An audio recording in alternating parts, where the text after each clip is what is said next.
राजसमंद जिले में ओवरलोड वाहनों की बढ़ती समस्या के बीच परिवहन विभाग की कार्यप्रणाली पर सवाल खड़े हो रहे हैं।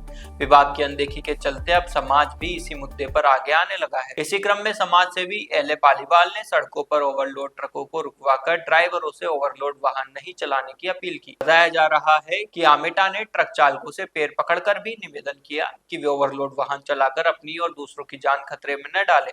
इस दौरान जब कुछ वाहनों को रुकवाकर उनके दस्तावेज जांचे गए तो कई ट्रकों के कागजात अधूरे पाए गए। समाज सेवी पालीवाल का कहना है कि इस समस्या को लेकर कई बार परिवहन विभाग को अवगत कराया गया, लेकिन विभाग की ओर से कोई ठोस कार्रवाई नहीं की गई। इसके चलते मजबूरन समाज को ही आगे आकर पहल करनी पड़ रही है। वहीं एक वाहन मालिक से बातचीत के दौरान यह भी सामने आया कि हर महीने करीब 20,000 रुपए का चालान कटवाकर पूरे महीने ओवरलोड वाहन चलाने की बात कही गई। ऐसे में प्रशासनिक व्यवस्था पर भी सवाल उठ रहे हैं और नियमों की खुलेआम अवहेलना होती दिखाई दे रही है। स्थानीय लोगों का कहना है कि यदि समय रहते सख्त कार्रवाई नहीं हुई तो ओवरलोड वाहनों से सड़कों का हादसा लगातार खतरा बना रहेगा। मेरा नाम डॉक्टर लक्ष्मीनारायण आमेटा है और मैं राष्ट्रीय पर्यावरण और खनिज संरक्षण मंच का राष्ट्रीय अध्यक्ष हूँ। अब समस्या ये आ रही 30 से 40% लोग इस हाईवे पे गलत परिवहन और गलत परिवहन की वजह से मारे जा रहे हैं। जैसे बजरी का हाईवे पे चलता है, मिट्टी चलती है और मिट्टी उड़ती है, ऐसे ये 2-2, 3-3 फीट ऐसे पकड़ के इनको लेके चलते हैं। मान लो मार्बल के खंडे, आज इस गाड़ी का एक्सीडेंट होता तो ये जो पत्थर बिखरेगा और बिखरेगा, इससे कितने लोगों की जान जाने वाली है।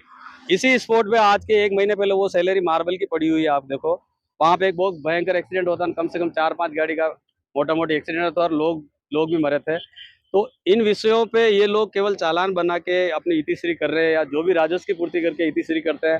तो आज प्रशासन को, जिला पुलिस अधीक्षक को और इनको क्या नाम आरटीओ, डीटीओ और जो भी परिवहन विभाग के समस्त जिम्मेदार अधिकारी है, even Rajsamand collector, Udaipur collector और पूरे राष्ट्र के सभी जिला कलेक्टर और सभी डीटीओ, आरटीओ को हम ये निवेदन कर रहे हैं कि आप इस प्रकार के परिवहन को रोके और लोगों की जो जनहानि हो रही है, 30 से 40% एक्सीडेंट हो रहे हैं।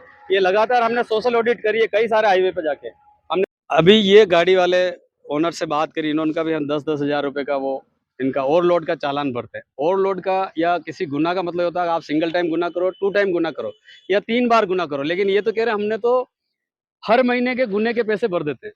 तो हर महीने के गुने के पैसे आप भरोगे तो गुना तो इतना हो जाएगा कि फिर तो इंसान का रहना ही मुश्किल हो जाएगा एरिया में। और अवैध वसूली का इसमें श्रेय है, लेकिन उसका ये तफ्तीश करें। अभी प्रशासन को निवेदन कर रहे हैं हम कि इन सब चीज़ों के भी आप रैकेट को जांच करो, आपकी ये क्या विषय चल रहा है। और लगातार चल रहा है, बजरी का रात भर में 500-500 डंपर ट्रक जाती है यहाँ से, और इतना होता है कि एक्सीडेंट का पता ही नहीं चलता एक्सीडेंट किससे किया, और लास्ट में पुलिस लिख देती है अज्ञात वाहन से हुआ। कभी ये नहीं लिखते हैं ओवरलोड की वजह से हुआ, जबकि ओवरलोड सबके सामने हो रहा है। और वीआईपी मूवमेंट चलता है हाईवे के ऊपर, मिनिस्टर, एम्बुलेंस, मरीज, गरीब आदमी, 2 व्हीलर वाले, लेडीज, छोटे बच्चे, सारे लोग इस हाईवे पे अपने व्हीकल लेके चलते हैं। क्यों नहीं इसको अपन साफ सुथरा रखें सब जने। तो इस मिशन में सबका सहयोग जरूरत पड़ती है। आप मीडिया प्रेमियों से भी हम ये निवेदन कर रहे हैं कि आप भी इसमें हमारा कुछ सहयोग करें। आपका बहुत बहुत धन्यवाद।